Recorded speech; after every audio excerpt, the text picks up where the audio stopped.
जीवन का उद्देश्य, एक नई दृष्टि। दिया अपने नए शहर और नई नौकरी में खुद को खोया हुआ महसूस कर रही थी। उसने अपने दादाजी अनंत से कहा, मैं इतने बड़े शहर में इतनी छोटी हूँ, क्या मेरे होने का कोई मतलब भी है? अनंत मुस्कुराए और बोले, असली मूल्य बाहरी दुनिया में नहीं, तुम्हारे भीतर है। जब तुम खुद पर विश्वास करती हो तो तुम किसी भी पहाड़ को हिला सकती हो। दिया ने अपने काम के तनाव और अराजकता के बारे में बात की। मेरा मन हमेशा दौड़ता रहता है, उसने कहा। अनंत ने सलाह दी, तूफान के बीच शांति खोजना सीखो। ध्यान और आत्मचिंतन से तुम अपने मन को स्थिर कर सकती हो।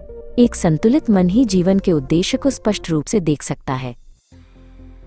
मेरी नौकरी से क्या फर्क पड़ता है? दिया ने पूछा।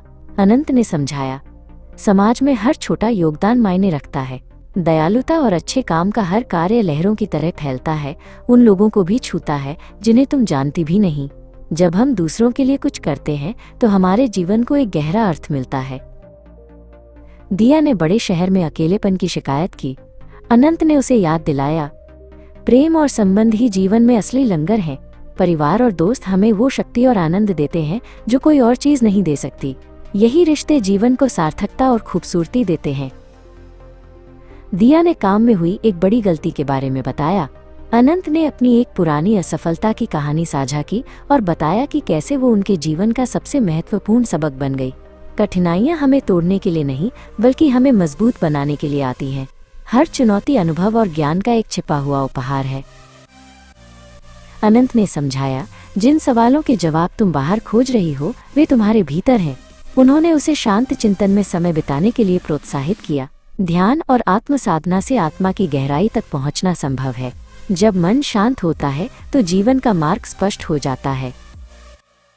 ये सब एक साथ कैसे फिट होता है? दिया ने पूछा। अनंत ने उत्तर दिया, एक उद्देश्यपूर्ण जीवन मिलता नहीं है, इसे बनाया जाता है। हर दिन हर सचेत विकल्प के साथ हम अपने जीवन की पच्चीकारी का एक और टुकड़ा जोड़ते हैं, सेवा, करुणा, ज्ञान और अनुशासन के टुकड़े। अनंत ने निष्कर्ष निकाला, जीवन का उद्देश्य कोई एक मंजिल नहीं है, बल्कि ये यात्रा ही है। विकास, प्रेम, योगदान और रास्ते में मिली शांति। जब हम इस यात्रा को पूरे दिल से जीते हैं तो हम जीवन का असली सार पाते हैं।